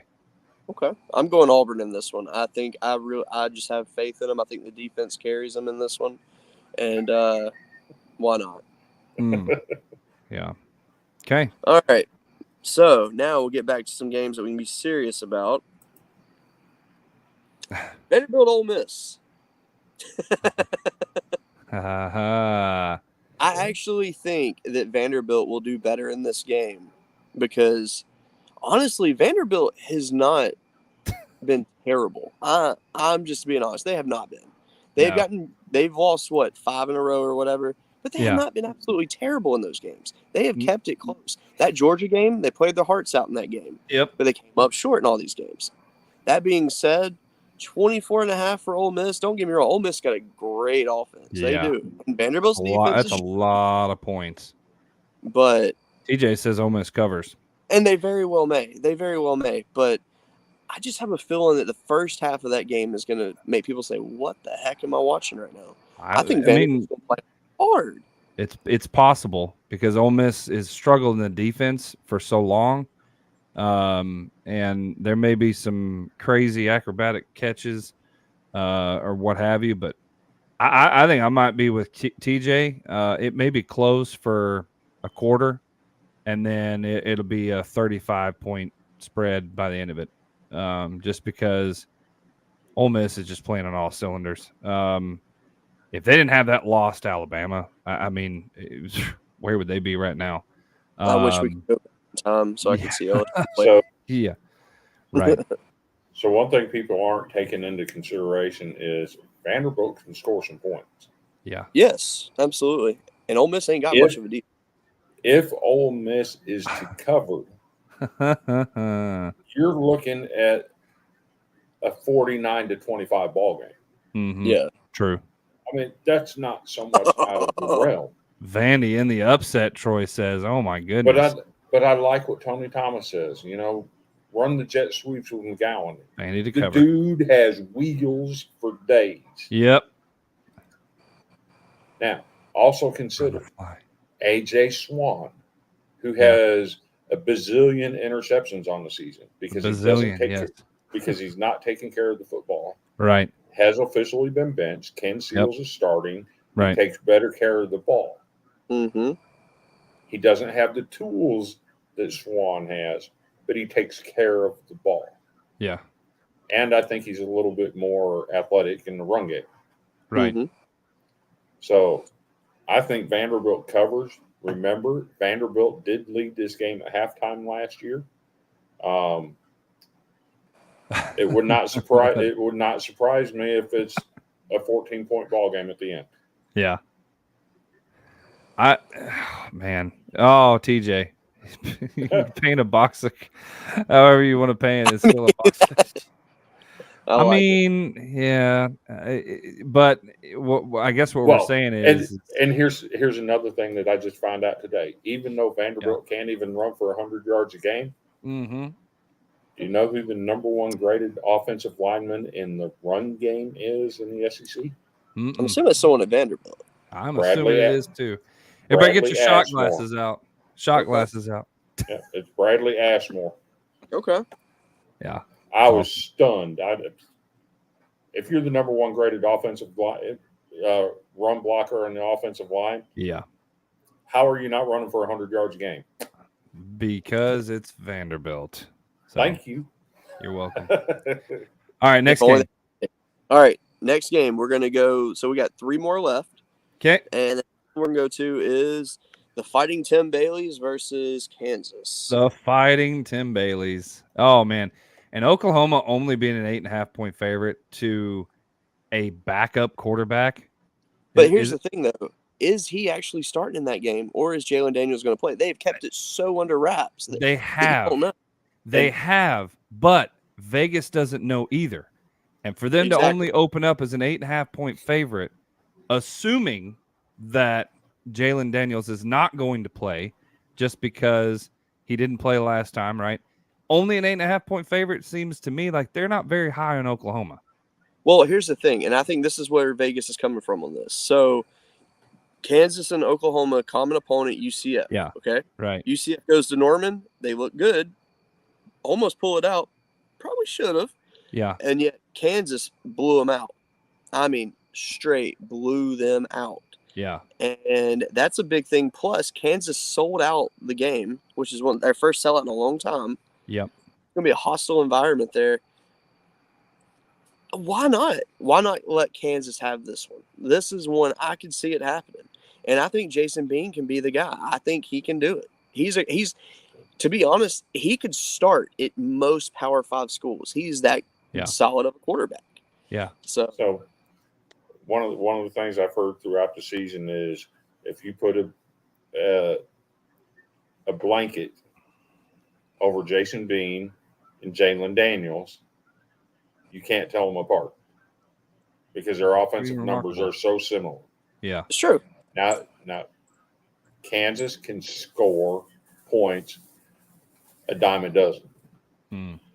That's one thing they can do is score points. I think the biggest factor in this game is going to be the Kansas secondary. I think Kobe Bryant has a huge game. I'm not sold on Dylan Gabriel. Yeah. Give me Kansas in the upset. That would be something. I mean, so I'm. It's no secret. I've said it on this show many times. Tim, if you're watching, it's just the way I feel. But again, the only win that Oklahoma can hang their hat on is against Texas, and I believe the only loss that Texas has, besides Oklahoma, being Alabama. If Alabama played Texas today, Alabama wins. I do not think that they played a solid Alabama team at the beginning of the year. That being said, I have not been very high on Oklahoma. Dylan Gabriel has done well, but this could be a potential, overtime type game. This could be a very, very close shootout. Because Oklahoma's defense hasn't shown me very much at all, and Kansas can put some points on the board. If they have the opportunity. So I'm going to say it's going to be close, but I will go ahead and give Oklahoma a 3-point victory. Go ahead, Cody. To be fair, we are due a 63-59 shootout game. Yep. We haven't had one all year. I can get one in a minute, so I think we're definitely due. But yeah, I'm with you on that. So now we're going to get our last two games are definitely our games of the week. Yeah. So I'll go with Georgia, Florida next. Oh, man. Georgia's 14-point favorite without Brock Bowers. And I'll be honest with you, the way Florida's defense can play, the front seven's been shaky at times. Yeah. But so is Georgia's defense at times. Yep. Georgia's defense is very solid, but they for some reason just give up the big play quite a bit. Yeah. And I think if there's a game for Georgia to lose outside of the Missouri game, this is it right here. Yeah, and I agree. Georgia's not looking at Missouri right now. Right. I agree with that. Florida has been kind of a roller coaster team at the beginning. Now they're starting to look more solid. And so is Georgia for that matter. Georgia wasn't looking very dominant at the beginning of the season either. But now they're starting to look a little bit like the team that we expected them to be. And so that could go all out the window coming into Florida and the swamp. But you're right. Florida's defense has been better. And they've consistently done enough. Some people are like, well, yeah, but look at their record. Well, I agree with you. Florida's schedule hasn't been as tough as some. I mean, let's be honest. They played Utah early. They played some SEC games, but it wasn't like the high caliber SEC, juggernauts. They're playing Georgia and a good Georgia team, even without Brock Bowers. This could be a very, very interesting and very stressful game for Florida. The way I look at it is, Florida fans are every week. It's fire Billy Napier. Oh, he's the hero. Fire Billy Napier. This if Georgia goes out and just blows them out, this very well could be the straw that broke the camel's back, so to speak. I think Florida fans would just implode on this one. So I will do Florida a favor, and I will take Georgia, but I'll take Florida in the points. I think it's going to be closer than 14, and we'll go from there. Go ahead, Chris. So one thing about Georgia, everybody talks about how they were underwhelming early in the year. Now let's take a deeper look at that. Yeah, they were averaging 10 players out, right, per game early in the season. Mm-hmm. Averaging 10 starters out. Yeah, not just 3 or 4, but 10. Yep. And they made it work. Yep. That's good coaching. If you look at their depth chart this week, you got guys like Oscar Delp is questionable. Lad McConkey's questionable with his back. All of these players are dinged up and hurt. Mm-hmm. But they show up and they take care of the business. Mm-hmm. Give me Oscar Delp with 100-plus yards receiving from the tight end position in place of Brock Bowers. You give me Carson Beck with another 350-yard passing day. You give me Malachi Starks with 2 interceptions from the Georgia defense, and this game's not close. Bulldogs boat race the Gators. How about that? Okay. I'm all for it. Next one.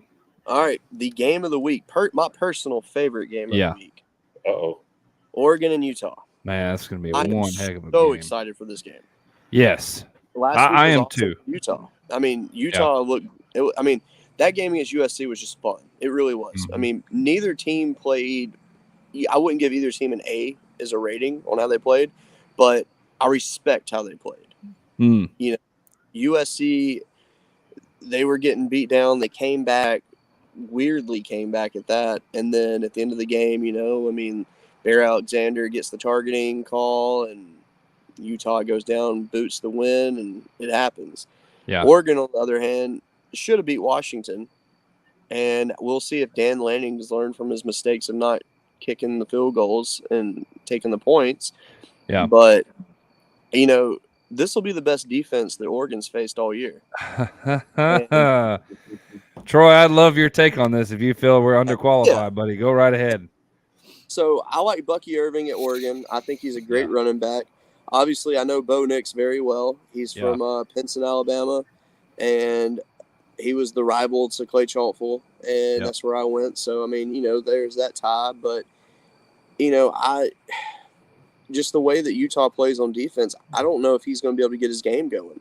I think it could be a classic Bo struggle. And I don't want to see that from him because he's looked great in every game this year. Right. But I fear this can happen. And in all honesty, I think Utah takes it. And I think Utah takes it impressively because of Sean Vaki. The man is just a difference maker. What he did last week to USC was amazing. Sure, Oregon has a much better defense than USC does, but you can't stop talent like that. You can't. How do you prepare for a guy that doesn't play offense? You don't. You can't. Mm-hmm. You think you can, but he can attack you in all areas, and then he's going to go on defense and dominate you there. Right. I mean, the kid's a stud, and I think Utah is about to have a really good bounce back to finish the season off. Yeah, I mean they're getting healthy. They were banged up a little bit after Florida throughout the middle of the season. Now they're healthy again, and it shows. And this is a complete football team. I don't care what anybody says. The win over USC is not a a walk in the park, no matter how bad USC is playing. USC honestly didn't play horrible. Utah just outplayed them. Yeah. So that says something when you go into the reigning Heisman Trophy winner's house and do that. And now they're 0-3 against Utah, by the way. It's something. So they're going to be riding on that on the coattails of that right into with a home game against Oregon. Oregon's going to struggle, huh? They don't lose at home. I know that's what I'm saying. Oregon does not look as polished on the road as they do at home. Right? You go into Eugene, that's a different story. Yes. You have Oregon come to you. Dan Lanning needs to work on a little bit of discipline on the road, and I think that's what ultimately gets them. And I have Oregon going down to this one as well. Utah takes the W. Go ahead, Chris. Okay. So I have a personal tie to this game. You do. His name is Andy Ludwig. Yeah. Because I know this one because he was a coach at Vanderbilt, wasn't he? He may have been. He was. Yeah. Take a shot. Take a shot, everybody. Take a shot. But I'm a huge Andy Ludwig fan. Right. Okay. Before he was an assistant at Vanderbilt, he was the offensive coordinator at Utah. Oh, Utah. Right. Utah went into a certain game against the SEC ball club where everybody and their brother said all Alabama had to do was show up and they'd win the game. Right. Andy Ludwig designed an offense that absolutely torched the Alabama defense. Yep. The game wasn't close, never was close. Utah dominated in every phase. Yeah. I'm a huge Andy Ludwig fan. Give me the Utes at home comfortably. Man, comfortably. Oh, man. I don't know if it'd be comfortably, but, man, that's – if we're right and Oregon goes into Utah and takes a loss, boy, that's going to be shake up. We'll clip that. Clip it. Yeah, that's it. All right, that's the game of the week. Man, it's been a go ahead. Yeah, I was gonna say. So I didn't make a graphic this week for the Golden Boot winner, but I want to go ahead and I'm gonna override you guys on this one probably. But Sean Vaki, we mentioned him multiple times on the show. Yep, that's my winner. I mean, what he did last week was just beyond impressive. You play both sides of the ball. You do that. 2 touchdowns receiving. Let's go. That's honorable mention. Anybody? Honorable mention? Let's go. Malik Neighbors. I don't know. He's leading the country in receiving yards, so I'll just go. I just figured I'd throw that curveball. Y'all both looked at me like, "What? We didn't talk about this. What?"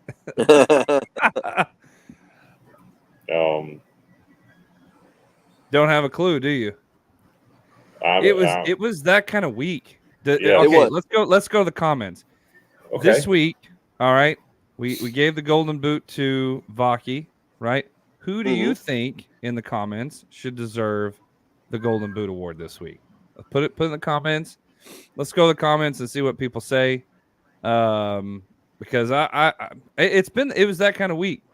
Either you had a standout. I'll tell you who mine is. Mine is going to be Cody Schrader. That man put up some monster numbers. Yeah. Actually, let's do a co boot for him man, too. Because, I am a big fan of Cody Schrader. I cannot stand Mizzou. What, Chris? What? How are both of you leaving out Torrey Taylor? You didn't say his name. I was waiting for you to say his name. Who had 236 yards punting in the second half. He's my Heisman runner, okay? To Iowa's 2 yards of offense. Yeah, I know. He's my Heisman front runner. I can't give him the golden boot. It's just no. I mean, you got to look at what Cody Schrader's done. I know. Yep, there I am. I'm good with Sean. TJ says I'm good with Sean Vaki. There we go. I mean, I'm good with it too. He was the one that stood out to me as well as Cody Schrader, because Cody Schrader had, what was his stats? I'm gonna look at his stats real quick. Right before, I know we've got a little, we're running a little long. We had a lot to talk about earlier. Normally, now that we're in, and this is a good way to remind people, we are going live 9:30 Eastern Standard Time Monday nights for a recap show. So we'll bring you all the recaps, the scores, and what we think happened and how they played out Monday night on the Golden Boot. But we ran a little long because we were talking to Hunter and Colin about a few things, and we had a little bit of a roundtable discussion, which I thought went very well. But let me. You did that on purpose. You did that on purpose. You did that on purpose. Listen, I don't know if you could see me on the camera. I really tried to not do it, but I literally jumped when you did that. Golly, gets me every time. And you did it. You sure did it. Who did Missouri play this week? I forget. Who did they play? It was Missouri and somebody give me the game. Oh my goodness. I don't know who they played. Did they play Kentucky? No, it was Missouri and South Carolina. That's who it was. It was Missouri and South Carolina. Player stats. Here it is right here. Missouri. Cody Schrader was 26 carries, 159 yards, 2 touchdowns. Over 6 yards average. That is ridiculous. That is for a running back out of Missouri, man. Brady Cook 14 to 24, 198 and a touchdown. But Cody Schrader took that show. I mean, that he reminds me. I've said this many times. What's that? A Kenny call? Per interviews, Sione Vaki. Sione? Is that really how you say his name? Sione? I thought it was Sean. I guessed it Sean because I was trying to watch an interview and it wouldn't work. So Sione Vaki. Okay. All right. Well, I'm glad you cleared that up. I'm glad I don't walk up to the man and go, "Hey, what's up, Sean? How are you?" What was that a Kenny call? Lincoln Victor at that. Yeah. Marvin Harrison Jr. played a good game. He did. Washington State wide receiver with catches in Austin. Yeah, I think that would be a good one, Troy. Marvin Harrison Jr. played, it's Ohio State, and they played at home, and everybody should know how I feel about that. Now, I do have a nominee for the jock, the dirty, sweaty, smelly jockstrap. Well, let's hear that. What is it? I'm going to say the media in general. Ooh, yeah, I agree with that. All of this reporting about Michigan, just stop already. When the facts are facts, bring us the facts. Yeah, stop having roundtable discussions about it. I agree. I'm tired of every time you turn on a sports show, the topic is Michigan, and it's always sources. Yeah. Bring me the deadgum documents to prove this stuff. Right. Isn't that how our show started tonight? I mean, it did, yes. Hey. But look, we got it straight from the horse's mouth. The man admitted it. Okay. Yeah. I mean, it's we can do that. Got to get clicks and views, not about the proof. Oh, he didn't the truth, proof. Not about the truth. The truth. You got to get clicks and views, not about the truth. That reminds me of the old NFL commercial. Jerry Rice, and I think it was crap. I think it might have been I can't remember who it was. It was Jerry Rice and somebody, and it was like he's like, "You couldn't catch a cold." Jerry Rice said, "You couldn't tag me in a phone booth." That reminds me of that. All right. Oh, that's our show, guys. That's just a nominee. I mean, yeah. If you got a different jockstrap, let us know. Yeah. We had a few more segments to go, but it's been running a little long. And let me take that a little bit deeper. All right, go ahead. I said the media. Yeah. He says, remember when ESPN just talked about on-the-field sports? Exactly. But Guess that's what every part of the media is. Guess what ESPN got caught doing last night? What'd they do?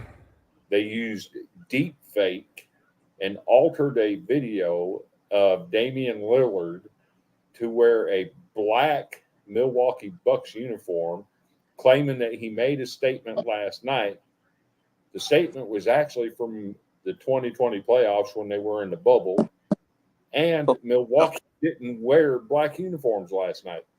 Oh my gosh. They were caught red-handed using deep fake, and I warned everybody a month ago, once this AI stuff starts getting into sports, you better be careful what you believe, because this AI and deepfake stuff is it's scary. It's scary what they can come up with. Yeah, I agree with that. It's the media. You gotta do better, guys. I mean, we see it in mainstream media, not even sports media, but just like politics and everything. Like, guys, report the facts. We don't need to hear your opinion on stuff. We don't need to hear what you think is going to happen. Just give me the facts. That's all I need to know. I can make a decision on my own. I don't need to be brainwashed into trying to go to your opinion. Did I say that out loud? I did. All right. Well, we'll table everything else. I think this has been a fantastic show, gentlemen. Really good one. And I am tickled pink because we got a lot of football to watch, and then we get to bring you guys the recap Monday night, 8:30 Central, 9:30 Eastern. Yeah. Yeah, I love it too. I love that we can talk freely about stuff and nobody's going to come in and hashtag cancel, right? Thank you, TJ. I may Appreciate have that. some good news for Mr. Troy Amon. Yep. Mr. So, Troy, go ahead. As everybody knows, Monday night we're doing our first Monday night only root recap for show. Pack 2 players. There is a possibility that I will be joining the show Monday night live from McMinnville, Tennessee. Yeah. In the Little League ballpark with my grandson playing coach pitch baseball. Yep. The last week of fall ball season. He's had a great fall. He's got 4 inside the park home runs. He's got 6 doubles. I mean, he's doing well this year. I got an opportunity to go watch him play Monday night, and I may be coming live from a baseball field. That'd be awesome. I love it. That would be awesome. And another thing too. So we will be going live Monday night, 9:30 Eastern, 8:30 Central. But then after football season, well, that's when baseball is going to roll around, and we'll be going live same time on this channel, same time. It will be 8:30 Central, 9:30 Eastern. We'll talk some baseball and get you caught up with that. So we there we go. Little key, I will be and hold with some speed. I like it. And what's fun about it is, me and Cody and George, we're in a baseball group together. College Baseball Smack. We got a group chat going. Yep. They have seen little Mason's progression from season to season and how much he's improved. I love it. From playing fall ball last year, his first season ever playing baseball, to what he's doing now, and how much he's progressed. They get to see it and enjoy this ride with me. So it's been worth it. And to be clear, he's coming from the same Little League ballparks that current Vanderbilt linebacker C.J. Taylor played. Take another shot. Small ball at when he was his age. I cannot believe he tied it back into Vanderbilt. Oh, I'm going to. I know it. Oh man. Well, do y'all have any final thoughts? I think we've done talked everybody's ear off. So I'm excited. We're gonna watch some football. I'm about to say, ready for some good football. Pressure washing drop play tomorrow. It's gonna be a good day. Oh, you know what? Let's go ahead and do this. Tomorrow morning will be the college football dogs game day show. Yes. Tune in there. Viewer discretion is advised. If you don't like some adult craziness, I advise against it. But if you can, hey, it's a good show. I will be on probably first thing in the morning, and then I got to take my kids to Springfield, meet their grandma for a little bit, so thank you, Troy, for putting down the editing just a little bit to watch us. So we'll do the explicit lyrics. Yes. Yeah, there might be a little bit of female cleaning products discussed, but female maintenance products. Somebody in the college football dogs family is obsessed with those items right now. I know that is what it is. But then we'll also there'll be a broadcast tomorrow at some point. I can't remember exactly when that is. And Troy. Yes, bring this to the attention of our fans. Yes, absolutely. So So Troy is our editor-in-chief for College Football Dogs. He does all the editing for us. He does a lot of stuff behind the scenes. Guys, we need writers. If you want to write, if you want to do a editorial piece, if you want to do a recap, a preview for your favorite team, do it. Get it in. Send it in. If you need any questions on how to do that, reach out to any of the three of us. We would be more than glad to point you in the right direction. The more we get out, the better it's going to be. Troy's an awesome guy. Does a lot of work, a lot of great behind the scenes work. So looking forward to seeing some new writers come in. Mm-hmm. And I think that'll be good. So along with that, we'll have a live broadcast. I believe Kenny is going to broadcast that. Kenny the Eagle. Yeah. And so be tuning in that. And then we'll have the post-game show. That'll be following after all the games. Usually when the West Coast. Troy has templates now. Awesome. When the West Coast games kind of get over, we jump into the post game, and I think it'll be really good. So, with that being said, I'll go ahead and sign us off. This has been the Golden Boot Podcast. We will see you guys once again Monday night, 9:30 Eastern. Hopefully, Facebook fixes this god awful scheduling thing, because I really would like you guys to be able to tune in and do that. On the parting note, George, you forgot to tell everybody where they're going to be writing their articles at if they so choose to write. On collegefootballdogs.com. Duh. That's where it's supposed to be, right? Hey, yeah. Before we do go off, though, one thing that we do want to do, and we had mentioned it earlier, we want to send our condolences to anyone affected up in Maine. Yes. Up there. Yeah, I'm glad we don't like to get political or anything like that, but we definitely want to send our heartfelt condolences to everybody up there, because that is absolutely horrible situation that happened. Absolutely. We love to have fun. We love to joke around, but in all reality, we're all family men. We're all guys that are heartfelt kind of guys. So absolutely 100% our thoughts and prayers go to anybody involved in that very terrible situation in Maine. And our thoughts and prayers are with you. Absolutely. So that being said, guys, we will catch you again Monday night, 9:30 Eastern on the Golden Boot Podcast. We'll recap some football, have some fun, have some more icebreakers. Guys, listen, anybody watching, get in some stuff. You find a meme, you find something crazy you want us to do it, put it in right here, the Golden Boot Podcast at gmail.com. Send it in.